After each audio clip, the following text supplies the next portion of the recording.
ng mga amo ko. Kaso, Province. nag-renew din ako doon, nag-experience ako doon. Kaso lang, problema ko sa kanila, yung lalaki nagbago.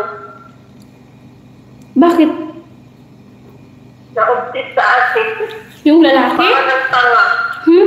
Oo, hinahawakan na niya yung buhok ko, yung pisngi ko, kaya nandun yung babae, hindi sinusay. Kaiba naman yun. Kaiba talaga mga amo na walang respeto, no?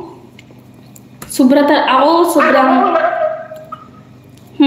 Tapos, kasi tapos, na siya, parang nag-book na nga, parang umabot na kami sa punto na nag-confess na siya sa akin.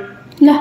Sabi niya, akong umayaw na gumagawa na siya ng way na maging dalawa na lang kami sa bahay.